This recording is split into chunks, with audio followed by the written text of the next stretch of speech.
En la capital Intereconomía en directo, contándoles lo que cuentan los periódicos en sus portadas este lunes 10 de agosto. Empezamos con la prensa económica y con el diario Expansión, que abre hoy con Meliá, Otusa y Riu se lanzan a comprar hoteles. Dice que las grandes cadenas españolas aceleran al invertir 1.000 millones en una decena de adquisiciones este año. Habla también del Supremo, dice que prohíbe a Hacienda un plan B en la inspección por si falla. Leemos también la portada de Expansión que Bahrein ejecuta garantías por 418 millones a Técnicas Reunidas, que BBVA agrupa a 4.000 empleados para impulsar la IA y que Chile cancela concesiones a Advi y pone en alerta a SACIR y OHLA.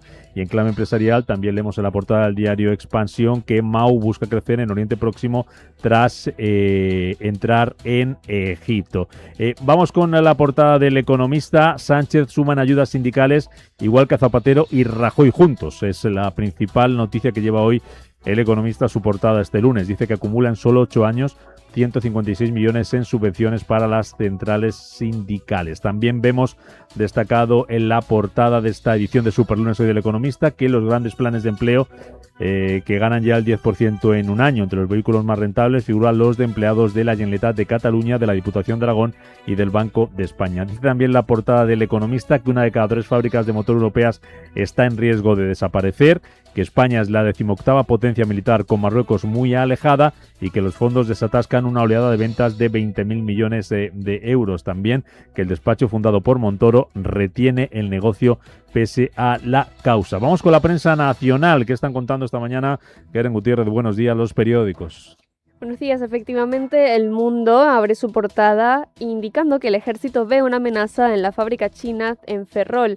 SAIC, dueña de MG, se situará en la entrada de la ría a paso obligado para las fragatas F-100 y los buques de aprovisionamiento. También señala El Mundo que Francia gana 3.000 millones con la reventa de electricidad barata que le envía a España y por su parte también indica que el cable español bajo el estrecho puede pagar a Marruecos, ya que Rabat necesita la interconexión eléctrica desde Tarifa porque supone un 20% de su consumo.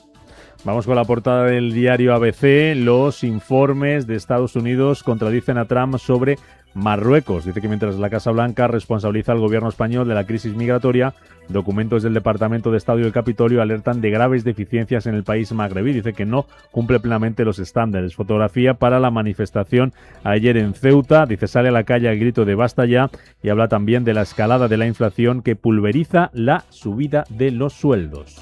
El País señala en su portada que Netanyahu rechaza el plan de Estados Unidos para el desarme de Hamas. Israel condiciona la retirada de Gaza a la entrega total de armas. También señala que Trump amenaza y avanza en su plan para controlar la justicia y en otros titulares indica que hay un alto riesgo de incendios por el turismo en el eclipse.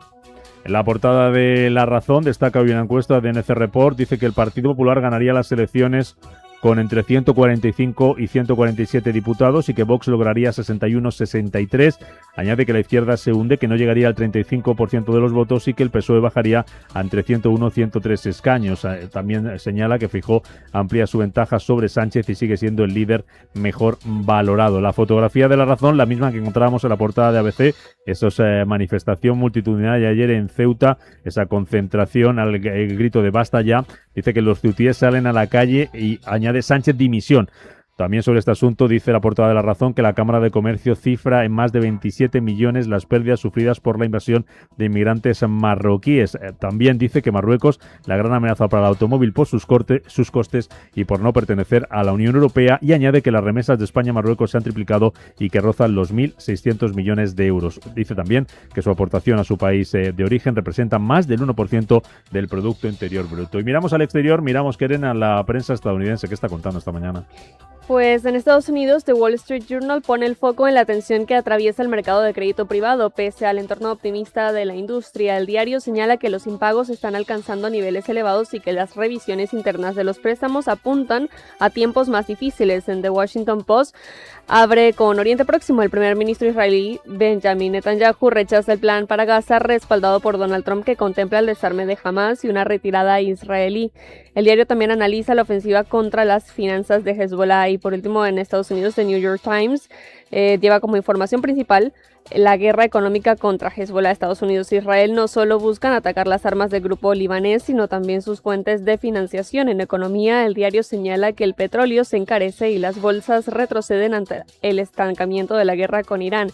Y en Europa, el Reino Unido, The Times, destaca las dificultades del primer ministro británico Rachel Reeves para convencer a un aliado clave ante los temores por el impuesto sobre el patrimonio. El objetivo del gobierno era tranquilizar a los mercados, pero las dudas sobre la política económica y las inversiones están complicando las negociaciones. En Financial Times, China es protagonista. El diario explica cómo Pekín está intentando sortear los principales cuellos de botella del transporte marítimo mediante una nueva ruta ártica bautizada como la Ruta de la Seda de Hielo. El primer servicio regular de contenedores entre Europa y Extremo Oriente permitiría reducir los viajes hasta unos 20 días.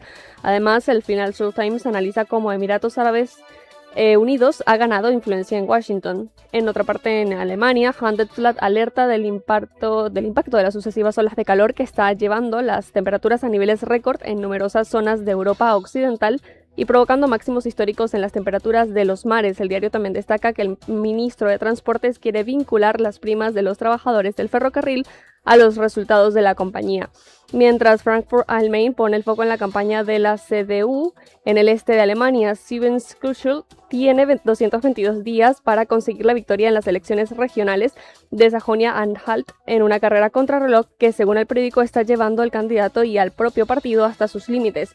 Y por último, en Francia, Le Monde señala cómo la sequía que atraviesa Europa Occidental está afectando a las actividades cotidianas de los ciudadanos. Por último, Les Echos señala la expansión de las ayudas del gobierno para los conductores, que se ha prorrogado hasta el 31 de agosto. Y un asunto más, ya que estamos en el exterior, un asunto más que recoge en este caso la prensa online.